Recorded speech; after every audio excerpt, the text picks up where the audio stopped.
Welcome everyone to this episode of Being with Cari. Tonight, I have this amazing guest with me, and her name is Kate Coleman. Kate, so excited that you're here. Welcome to the show. Thank you so much for having me. I remember like a week or I don't even know how long ago it was, but you messaged me inviting me to be a part of this. And I literally was on the treadmill and my mouth dropped. And I was like, I've never had a bigger yes in my life. And so it's such an honor to be here with you today. That is so sweet. Thank you. I want to tell the guests just a little bit. On the show, we talk about being, and that's where I always start. But on this episode, I want to start with a little bit of how we met and how impactful that was for me.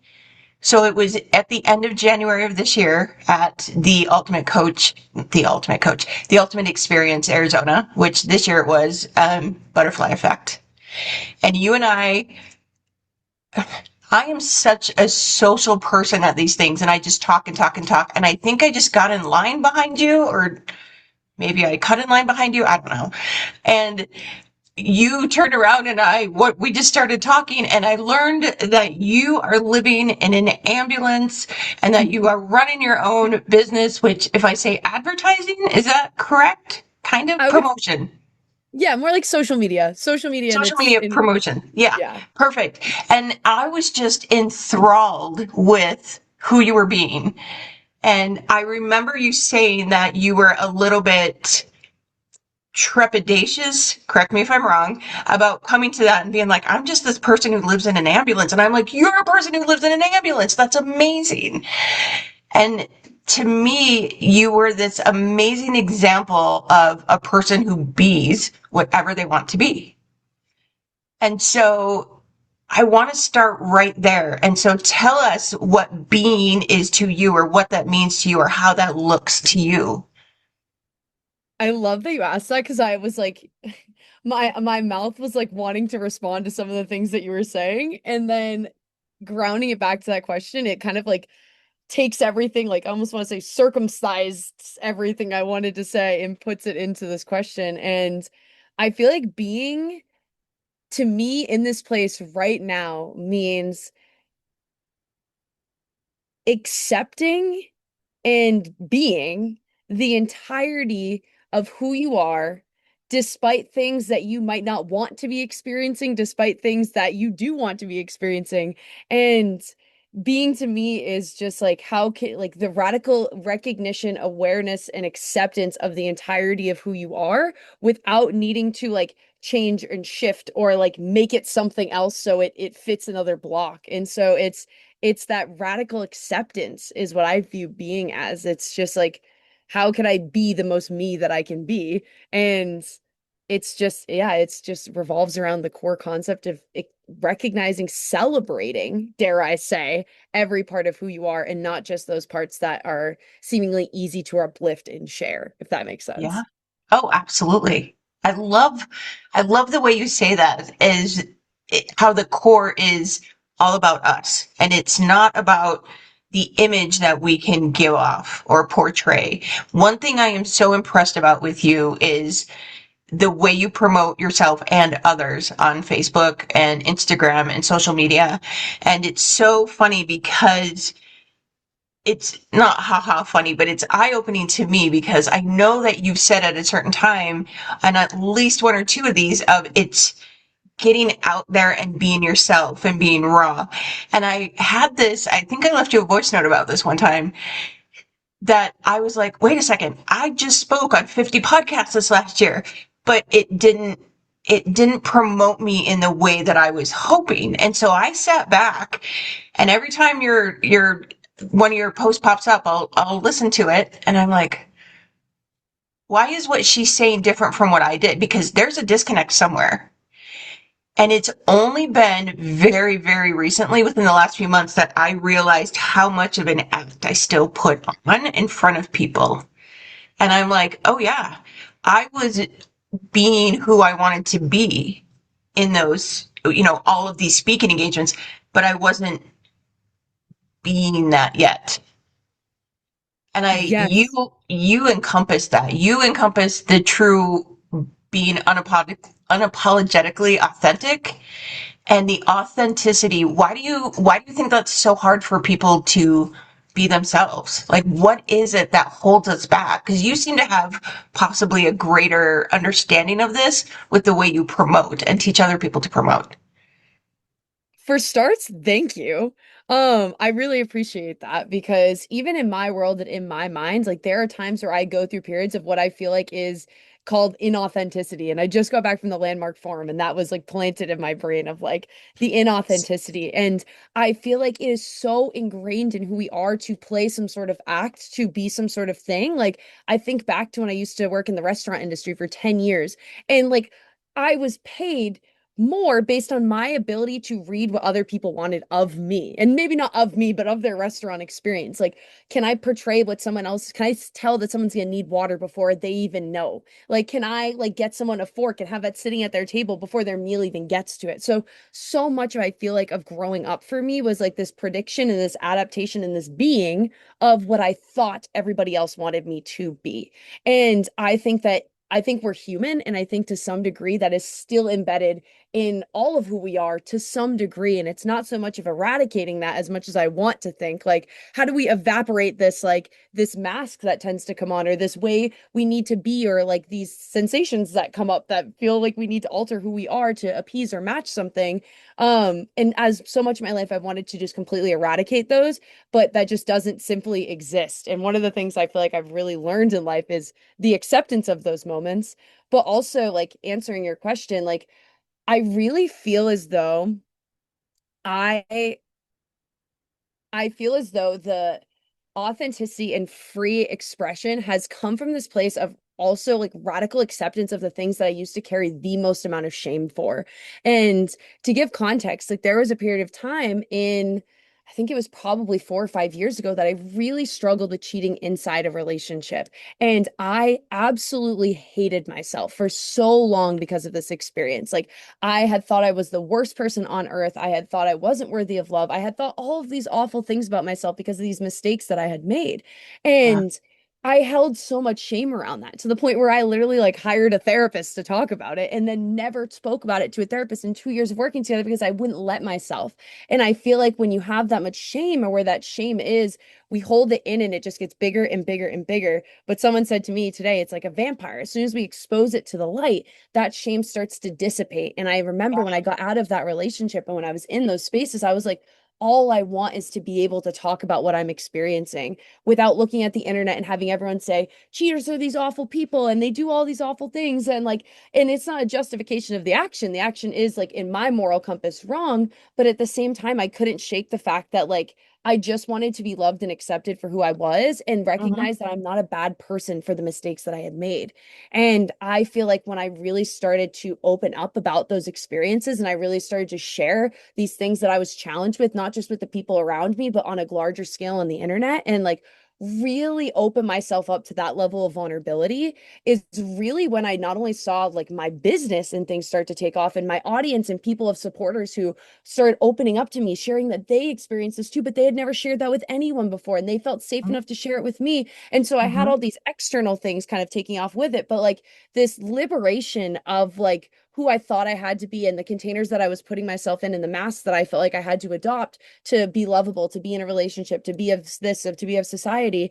And it was like the more I started letting those go and kind of being seen at those levels that I had never let people see me at before, and that deep level of vulnerability, I feel like allowing myself to be myself just continued to be this like learned and practiced skill of like, if I can share this and I could get on the grand stage of social media and share these things, like what else can I share? What else can I be? What else can I accept? Because I started also realizing that these things I was so afraid of, I thought if I was to open up and share these things, that no one would want to be around me, that I would lose people in my life, that I would lose everything. And while I definitely did lose some of those things, of course, Hmm. by nature, I also got so much more out of it. And so I guess where I was going with that is like, I feel like I started seeing how much it moved others, and I started seeing how good it felt to be seen in the entirety of who I was, and like the permission that I let myself have to be human and like be someone who also makes mistakes. And so I feel like when it comes to authenticity and like letting myself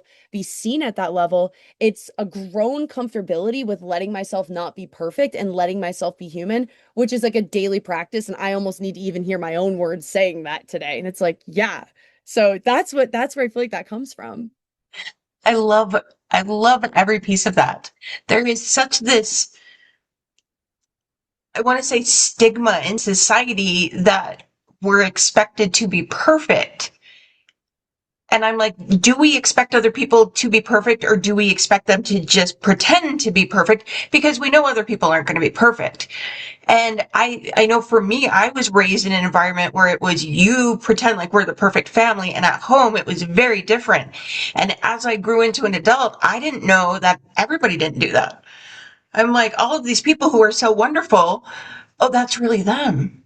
Oh, wait a second. They're letting me see those vulnerable sides of them. They're not ashamed of certain things. And I think so many of us, I know I've heard a lot of people that I've worked with say, I'm worried about what other people think about me. And I'm like, nobody else is thinking about you because they're worried about what anybody else is thinking about them, right? I think a lot of time with wanting that acceptance from externally, it's, I want these people to accept me. And these people are like, well, I want these people to accept me. And so nobody knows that everybody's feeling the same thing. And when you, like you just said, you open up and you let yourself be vulnerable and realize you're not alone, that gives you and them permission to just be whoever you are, to let the good and the not so shiny things be in the light. Because when we hide pieces of ourselves, they can't change. That's where the stuckness comes in. And so it's a beautiful thing that you are doing by being so vulnerable and so open and so Kate Coleman every single day. And I have seen some of the stories. I have seen some of the comments, and I back up every one of them. And I'm like, yep, she's a rock star. Absolutely love what you're creating. And so thank you for doing that. Yeah, of course. And thank you for the acknowledgement too. And I love what you said too. It's like, do we all just kind of expect that? Do we all just think everybody else is moving around here perfectly, or do are we all just pretending? And I think back to it, and one of the things that like thought within me is like growing up, I feel like I don't know if it wasn't like modeled that people make mistakes and that's what happens, or if like mistakes mean something is wrong. And I feel like that's maybe the narrative that I adopted and grew with, is that like there is somewhere down the line that we have mistaken the concept of mistakes as something that is Mm-hmm. wrong, and like Mm-hmm. humanness and lack of perfection as something is wrong. But at the end of the day, I think it's just the fact that we're all human. And the more that we can accept the fact that things aren't always going to go as planned, or that we're not going to act in ways that we're always proud of, or that we're going to have these experiences that we aren't proud of them. And I've almost become like addicted to sharing those things on social media as well, because it's like, I know I'm not the only one moving through this. And Yeah. also, like, social media also became this experience of like, so many people would share with me, like, oh, social media is like such a fake space, or, everyone is this, everyone is that. But to me, it felt almost like this space of like grand self expression, that I could be the entirety of my full self and put everything out there and share who I am in a way that felt so exciting, in a way that would move people. And it was almost for me before it was for anybody else. And I also think that's why it's been able to grow as incredibly as it has, is because like there was that love, like there is that love for creation, for self, and like how that fulfills me. And I think that that's also where that being gets to come in. It's like when we're doing something purely for the enjoyment of something, for the authenticity of it, for the love of creation of it. It's where we're able to really make these spaces, not just like being incredible, but it's where we're able to make these spaces, even spaces that are historically known for being fake, these really authentic spaces where people are being really seen. And that's what's so captivating about it. Is like, I was saying this in a masterclass I did like yesterday. It was like, so the huge part of captivation, like everyone wants to create captivation, whether it be like in their life, whether it be in their business, whether it be in their online presence. And it's like so much of captivation is just rooted in realness because so often we're not used to people being real. We're not used Yeah. to people showing up and being like, oh, how are you? It's like, I'm not doing too great today, actually. You know what I mean? Like, we're not Right. used to that level of realness. And when someone brings that to the table, I feel like it interrupts like the matrix of how we think interactions are going to go. And it's like, whoa, yeah, actually, yeah, me neither. You know what I mean? And so it's it's a really cool phenomenon that I feel like I really enjoy creating and showing and for especially interactions like these. Like anytime anyone shares a reflection back or I receive a comment from like someone like you who's like, this lands or this is a rock star, like this is all this. It's like it's what fuels me to continue on. It's like it's obviously we all don't like to say we all don't like it's like this element of like validation. But to be honest with you, like I love, appreciate, and I'm fueled by so many of the responses that I have from people. It doesn't mean I'm not fueled when it's not there, but when it is there, it Right. hits and it's just like it just adds like fuel and kerosene or whatever the fuck to the fire, and I'm just off. And so, yeah, I love that. You can tell, I think you can tell a lot of times by people and not only their energy, but they just have a glow about them. And you absolutely have that. Just listening to you and watching you, it's just, you're just glowing and that attracts people to you. And that's another indicator, I believe, of that authenticity of not trying to put on an act. I think about when I used to be a telemarketer or used to work in a call center and I would find myself, thank you. I know we appreciate your call. Thanks. And I would find myself hanging up the phone and immediately just going stoic. And I was like, oh, that was fake Cari. That was the fake Cari. And it becomes so second nature. But when you see those people who just have that light about them, you're like, ah, they know who they are. They know what they're doing. They're okay with everything about themselves. And for me, it's like a moth to a flame. I'm like, ah, I want to be like that. And it's beautiful. It's beautiful. So thank you again for just being you and being such an amazing example of that. yeah, absolutely. And what you said earlier really landed with me about I was on 50 different podcast episodes this year and like they didn't lead to much traction or whatever it led to. And you're like, maybe it wasn't all of this grand visibility. Maybe it's who I'm being behind the scenes. And it's so true because there have been periods of time where I'm like, all right, like let's get out as many social media posts as possible. Like this is as many touch points as I can have with people to be able to serve them and welcome them into paid containers or this is how I'm really going to serve people. I just got to keep putting stuff out.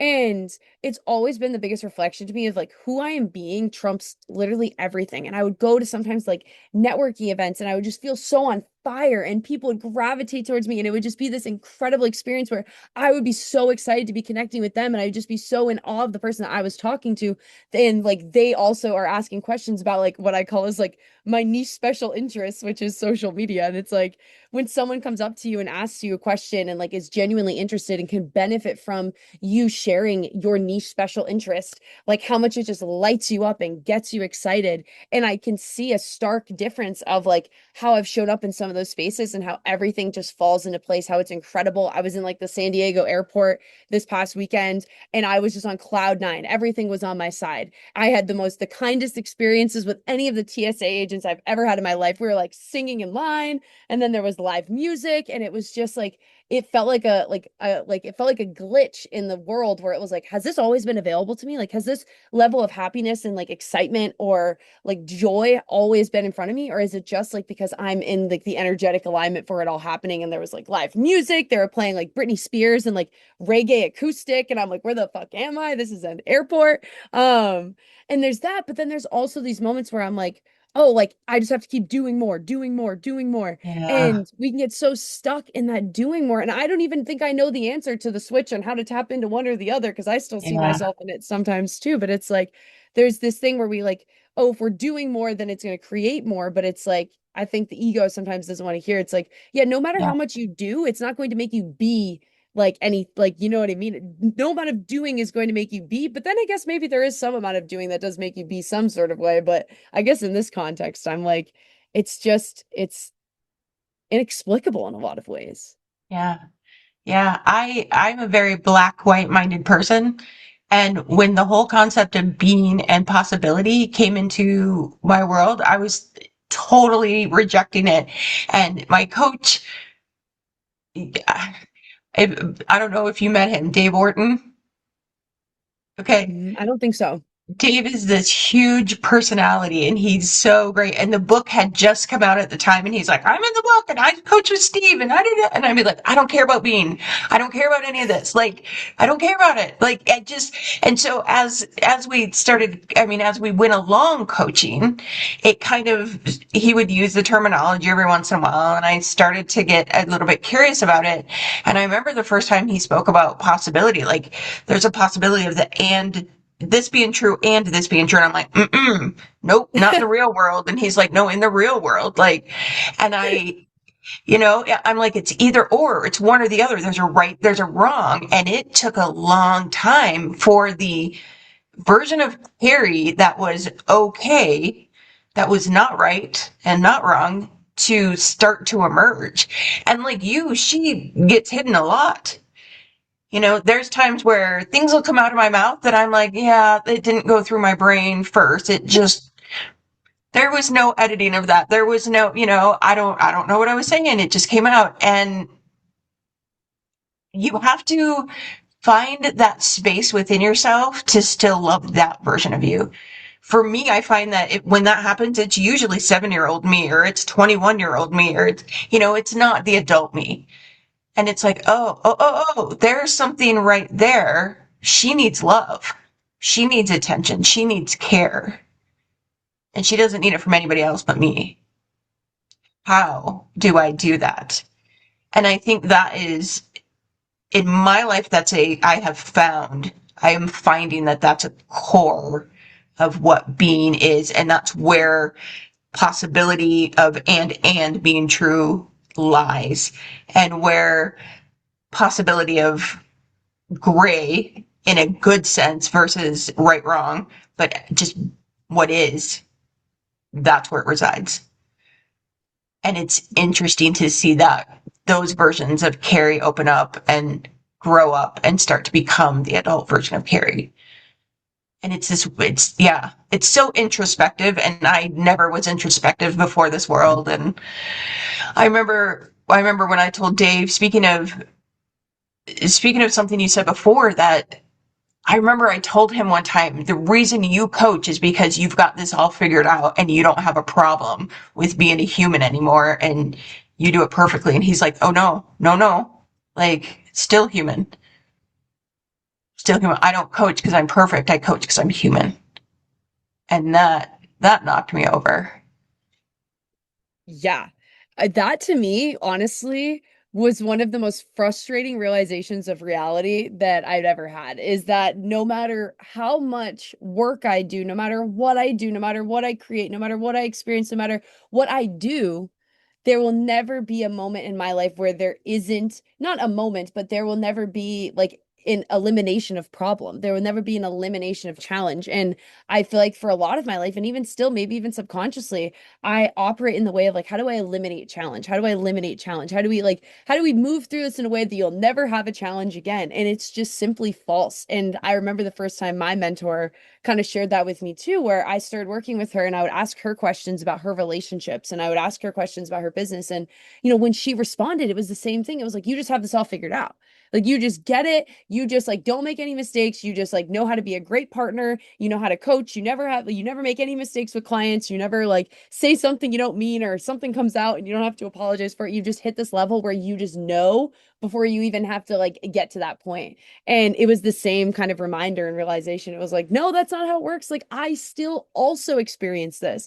And I Yeah. started to realize how much validation and how much love I had when people shared that. Like, I fell in love with working with people who would tell me about their challenges. I fell in love with people who would tell me about the things that weren't working, that the things that we're challenged with. Like, I feel like my best business investments have been just hearing from mentors and people who I feel like are, either creating more revenue or have more like legacy or have more status or have more following, and just being in the spaces with them and being like provided their level of being is also open to being real and honest about these things. But like being in the space where people are being 100% honest about what they've moved through and the challenges that they've experienced, I feel like when I hear that, it grounds me back in the world. And I'm like, like, we are all human again. Like, no one has this figured out. No one knows the answer to everyone. No one has an elimination of problem. Like, we are all in this together, and it has less to do about eliminating the problem and more to do with how we're leading ourselves through it. And once I started realizing Yes. that, it was like,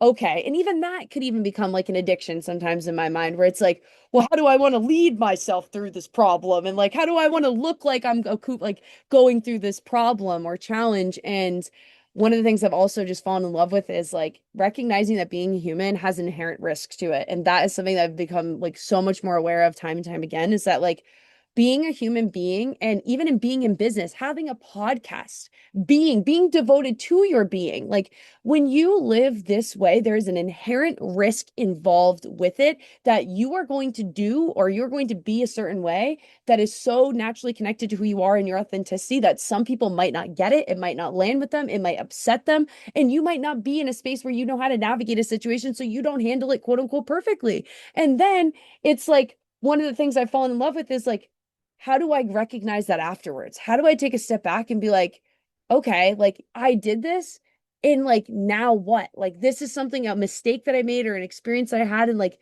now what? Like how do I want to move from this? Like we constantly get that invitation of like, how will I look back on this moment and be proud of the way that I moved through it? And also recognizing that like sometimes with the inherent risk of being a human, like we're going to get things wrong, or wrong, I guess, if we want to put it into right and wrong, black or white. Like we're going to get things in a way that isn't going to be entirely favorable to us. And the more that we can accept that, and the more we can get like comfortable with the uncomfortable with that, I Mhm. feel like the more we start to like give ourselves permission to be ourselves, even if there's so much risk. And I think about that with Steve and like the ultimate coach and like reading that book. And it was like, this man takes all the risk of being himself. He takes all the risk of being himself. And so do so many people in the TUE and being space, that it's like infectious. It's like, it is a, it's just like an openness to like being yourself in ways that like might not be right, or in ways that are like more risky. And I Yeah. just think it's so cool to be surrounded by that, because like although like risky self-expression to you might look different to me, it's like that might look like Devin, who is at TUE, like being like, I want to get a printed picture out for one of the coaches here, and I'm going to go ask all the hotel staff to get it. And like that may look like risk to him, but like risk to me might look like going up to you in the lunch line and just saying hi, and like getting the ball in motion of like connecting with someone. And I've been obsessed with the idea of like when a ball in motion is in motion, it's when an object's in motion, it stays in motion. So it's like, how can I start the motion and like go talk to someone? And then I get to meet you and like in my self-expression and where I'm at, and like the risk that was associated with that, and like the reward that has come from it, and how I'm here, and like the butterfly effect of it all too. And so, yeah, there's so many layers to it, the inherent risk of being human, you know? So let's talk about that a little bit more. So when you talk about the risk, and earlier you said something about sometimes I'm not going to be able to quote you perfectly, but sometimes you lose things, or things fall away. Like, talk about that and how that has been for you and how you've learned how to be through those things. Yeah. It's a forever practice, I swear, but I feel like one of the best examples that I have actually is through learning about how I want to like care, like how I want to serve other people. And so the best example that I have, and I feel so intuitively called to bring this up, and I don't even really know why, but it's a few weeks ago, I had made a post on social media, and I feel like one of the ways that I really work with people is like I am very bold, I am very convicted, and I'm Mhm. very activating. And I can recognize that can be triggering at the same time. And there's duality in that, right? And Mhm. so I had made a post, and I was in this grind. I was like, I'm going to be posting 2 to 3 times a day just to like prove that I had the capacity to do so. And I was chugging at it. I was like, it was 2 weeks in. I was posting like 3 talking head videos a day, and it was taking me under like 30 minutes to get them all out. Like I was so proud of myself and just like in awe of what I had created. Like, wow, I'm actually able to do this. Like, this is like such an act of self trust. And through that, I also like sat down and I wanted to get a video out. I had like just gotten off a call. Something really activated me and I like wrote something down and I wrote out this caption and it was really convicted. It was really hot and it was really controversial. And I went out and I shared it to the world, forgot all about it, put it down and walked away. And a few hours later, I got a text from someone I really love and admire that's like in my spaces, that's a close friend of mine. I love them dearly. And they sent me my post and they were saying, "Is this about me?" And I immediately felt my heart Hmm. fucking squeeze and shake and alter and freak out and drop in so many different directions. And I was like, no, no, no. Like my mind initial reaction is like, defend, defend. No, no, it wasn't about you. Like clarify, because it wasn't, you know? But there Right. had been this like odd circumstance where like I had said some of the exact wording that they said in another space that I wasn't even like, oh, I hadn't even Mm, seen. But to okay. them, it felt so real. And to me, it was just like, no, no, I swear this wasn't this experience. And because it was someone I love so dearly, I'm like, okay, like even though this isn't about you, I can still sense there's some hurt there. So like I'm gonna call you, where historically in the past I would have been like, let's just do this over text because like calling someone in the middle of this is like. And so I was Right. like, all right, when are you free today? I'm gonna call you. And so we get on the phone and they shared with me, they're like, hey, like I love you and like I get it, but like the level, like basically the way that you were expressing yourself, like even if it wasn't at me, it was still hurtful. And in that moment, I had like the opportunity to sit with it. And I was like, okay, I can go on the fact that like it is just in my who I am and in my nature to be convicted. It wasn't about her, and this is something that she can kind of suck it up and move on about. And that can just be that. And that wouldn't have been wrong. That would have just been one way of going about it. Right. Or I Right. can I can sit with it, even though I don't agree with what she's saying and it doesn't necessarily draw lines to what I'm thinking. Like I can consider it and think about what she's saying to me. And I thought about it and I was like talking to my mentor about it. And this is, I feel like, what opened up so much for me too. It was like, I was talking to my mentor and I was like, I feel like I'm not sure how to handle this because part of me wants to be like, no, I didn't mean it like that. Like, that's not how I meant it. Like, you're taking this personally. This is your work to be doing. But I had a racket about it as well. So I was like, okay. And so my mentor was like, are you proud of the post that you made? And when I sat with it, I was like, "Oof, I'm not. Mm, I'm not. I'm in a podcast episode. No, you're good. I love you. I'll see you in a sec." That was my amazing boyfriend Cam. He was just chiming in to say hey. Um, but yeah, I basically was at this point where my mentor was like, okay, like, are you proud of this? And in that moment, I was like, I'm not. I am not proud of this. So why would it make sense for me to kind of be like, you're taking this personally, da da da da da, when I'm also not proud of the yeah. way that I'm showing up? If I was proud and I could back the way that I was being 100%, then it would be easy for me to be like, hey, I love you. And also, this is just an agreed to disagree kind of thing. But Mhm. in that moment, I was like, no, you know what? Actually, like, I'm sorry. Like, I'm sorry. I actually didn't realize the way that I was showing up, and I didn't realize who I was being in this. And that's not how the people I want the people I love to feel. That's not what the people I want my audience to feel. That's not what I want my clients to feel. That's not what I want anyone to take from that experience. And while recognizing that might be something I create at some point and another, just through being a more polarizing person, when the people I love who know me and understand me and feel me come in that space. And so through that experience, I was like in this space of like, once I gave myself permission to like get it wrong, it felt so much easier to navigate through. It felt Mhm. so much easier. Like I wanted to be right. Like I could feel this like defend, ego, freak out, wanting to be Yeah. right. But as soon as it was just like, hey, I'm sorry. And like more things came up in that conversation as to like maybe why it had triggered her in a certain way or had brought up that like things in the past. And I was able to like complete and resolve with her on a lot of those things, which was incredible. But at the same time, like what I did from there, it was like, okay, now how can I show other people this experience? Because how can I show other people that like it brings me so much joy in these moments where I realize I did make a mistake to share it. Like there's nothing like transmuting something through sharing it with everybody. And I don't know what I don't know what it is about me, but I fucking love sharing with people when I make mistakes. I think it's one of my favorite things ever because it's so human and it's so grounding. And it was just like I made a post after that and I was like, there's a difference between being convicted and being an asshole. And it's rooted in how are you proud of being? And it Mhm. is so much in the being because those words could have been like, I don't like who I was being behind that had I been more me.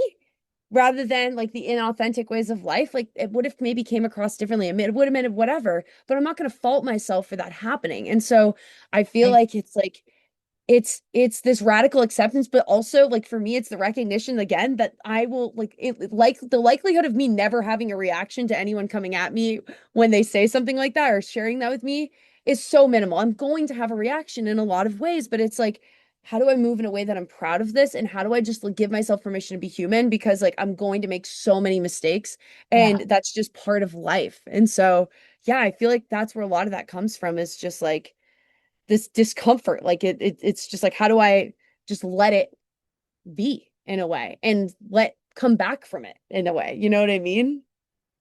Yeah, it's such a beautiful thing that you're talking about of, like you said, giving yourself that permission to do something that came across that not in the way you intended for whatever reason, and not being defensive, not letting the ego step in and opening that mind. I don't know if you met Derek Clough at TUE. I don't think Hey, so. he is going to be one of the guests on one of the episodes soon too. And this man is incredible because whenever he and I talk, and even I think when we recorded the podcast, I was like, wait, hold on. I have to think about what you just said, because it's completely opposite, or it's completely down a different path of what I generally think about or what I believe or what I know. Not being stubborn, this is what I know, but this is all I've ever known. And I'm like, oh my gosh, I've never thought about things that way.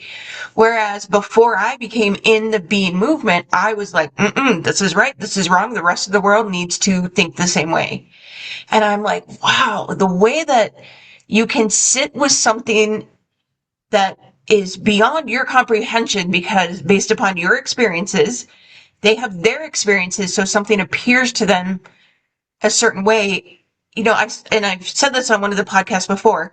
I saw this cartoon one time of two men standing in a parking lot, and on the ground was a number painted. And one of them it was in a parking stall. One was at one end, one was at the other. And one of them said it's a 6. The other one said it's a 9. And they were both right. And I'm like, there's so many things in this world that are right, but they look wrong to us and right to somebody else. Now, as a side note, there's the things that are generally right and wrong, like murder, wrong, right? Okay, can't justify that. But there's beliefs and ways of being that you're like, why are you that way? Or why am I this way? Or how did this come to be? And somebody can say something, and if you are able to stop yourself and sit with it, and like you said, take the ego out of it and say, what if? What if what they're thinking and what I'm thinking are both true? What if it's both the same number? How does that expand your ability to serve? Because I see you as somebody who serves, period. Like, I see at your core, you are somebody who loves to help other people. How much more can you help other people when you allow yourself to step back and understand where other people are coming from? You don't necessarily have to agree.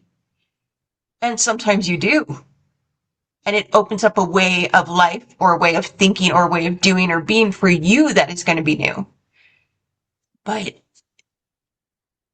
I think that's where people get stuck. I think that's where society is stuck, is in the right wrong, is in this is how I think and everybody needs to be that way. And, you look at Steve, I've talked to Steve so many times where I've said something, and actually I'm going to use this example instead. Did you meet Sanika? Yes. Okay. By God, I did. He's, you can't miss him. He's like what, 6'7", like deep voice, and he spoke as well a couple of times. Well, he spoke and then he Yeah. did the spoken word. Um, I have known Sanika for a couple of years. Love this man, revere him. I think he is amazing. And we were having a conversation, and at one point I said something, couldn't even tell you what I said, and he just stopped and he goes, "You know what? You just made me change how I looked at something, the way I think about something." And he went into discussion about it. And I don't think I heard a word he said, because I'm like, I changed something Shanika thought about? Like, really? And he's like, yeah, absolutely. I'm like, great. Okay. I needed to sit with that then. And I'm like, okay, can say something that can change Sid. It's Sydney guy. The guy is incredible. But it was a learning curve for me to sit back and be like, just sit in that, Cari. All right. He's human. I'm human. Like, we put our pants on one leg at a time. Neither of us can put them on, two legs at a time. We're all human. Let's just learn how each other thinks, and let's figure out how we think and where our not our shortcomings, but our blocks are, right? It allows Yeah. people to serve. It allows people to give. It allows people to love to a different degree. And it comes so unintentionally. And that's the beauty of it. That's the miracle of it, is I serve people in a way now without even thinking about it. But I can see the difference of how it was when I was like, I'm service oriented and this is what I do, because it was what I was doing instead of who I Mm. was being. Oh, it's beautiful. I love this. Tell me one more thing that you pulled from the TUE event that has to do with being. I I feel like what comes to mind is the fact that like I had spent probably 2 years before going to TUE deep in the being work with my mentor. And when I had went there, when I had bought my ticket, I was nervous to buy my ticket and I was nervous to get there and I was nervous about the whole thing. I was nervous to share, like, I don't know if you saw my post afterwards, but I had so much anxiety all around. I was like, I don't know what to expect here. I was anxious coming into the space. I didn't know what to expect. And I think it's just like normal to some degree where it's like new spaces, new things and new people and the all that. And I feel like one of my biggest takeaways from the TUE is on being is that like I'm not the only one doing this. And to be a part of a community that is so centered around this work is absolutely incredible. And I feel like a sense of belonging in a space that I feel like I had never like seen or experienced before. Like it was so incredible to be in a space where so many people like you, Cari, like just are so devoted to their being in the world and how they're showing up. Like the level of connection and the level of just yeah the level of connection and support and like humanness and inspiration that I walked away from that space with just simply because I was around so many like-minded people and I finally felt like I was in a space where people thought about things as much as I did and also cared about things as much as I did and really wanted to care and serve the people as much as I did and really wanted to be the most authentic expressions of themselves as much as they can and how that serve other people and it was just incredible. So my biggest takeaways from that space is like I'm not the only one who cares about this. I'm not the only one who loves this. And I think a lot of times in my work, working specifically with business owners and working specifically with, yeah, just people in business, like it seemed like for a lot of life, people really just want the strategy behind things. People want to show up and they want you to tell them the strategy. And that's the story I had in my head. And I feel like what I continue to learn and what I'm even relearning now through sharing this is like, through being a part of the TUE space and like being on even in this space and all of the being work is like everything, all roads lead to being. All roads lead to being. And I love being in spaces where other people care about that as much as I do because the connection that I'm able to have and the way that I'm able to give myself permission to express and the patience and forgiveness and love and acceptance in those spaces is just incredible. So I feel like my takeaway is just that like deeper sense of belonging and appreciation and sorry. I can't sit still so I do be just moving my legs often in these conversations because I'm just No so excited. worries.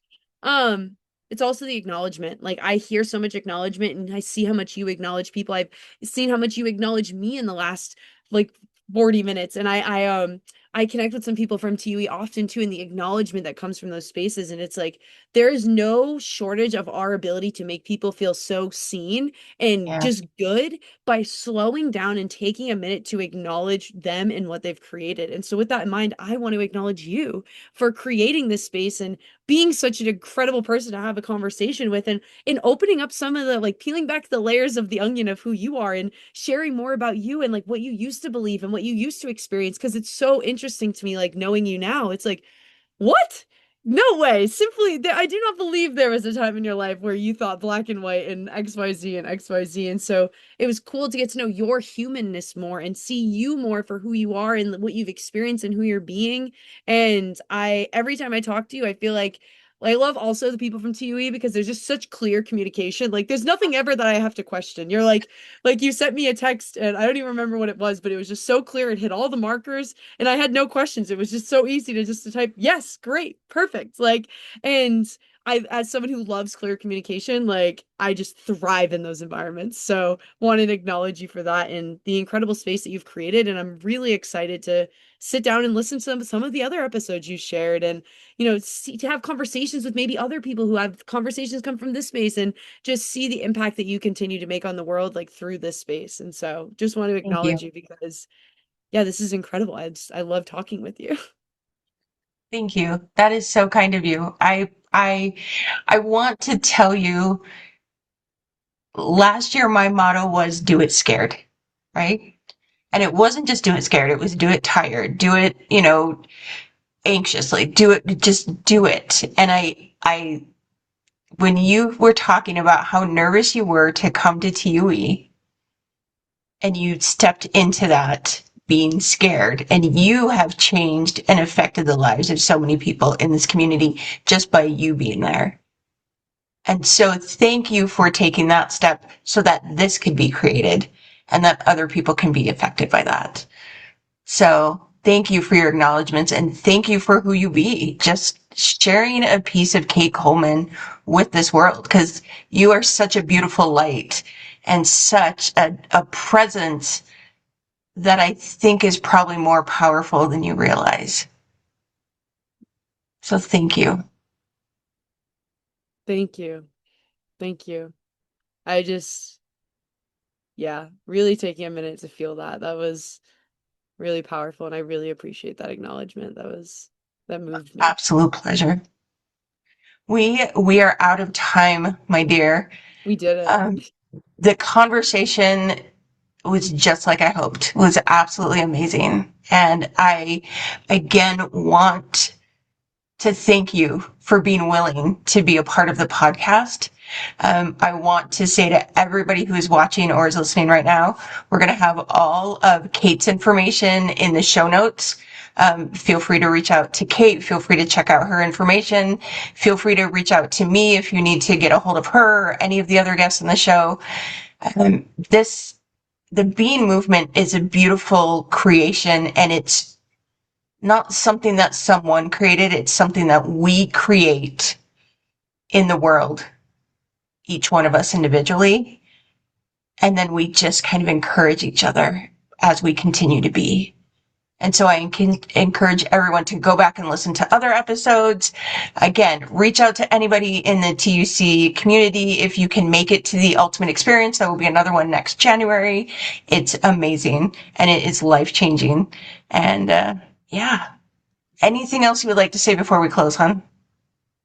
Just thank you. Thank you to you, Cari. Thank you to TUE for bringing us together. Thank you to anyone who's listening to this. Thank you to anyone who even takes an action by this, is activated by it.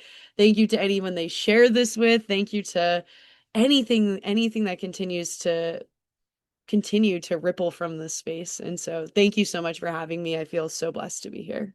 My pleasure. My pleasure. Thank you, everyone, for listening and watching the show. Stay tuned. We are going to have another episode coming up with more amazing guests, and I can't wait until you hear the rest of these conversations. Thanks again, my dear. Love you. Bye. Love you too.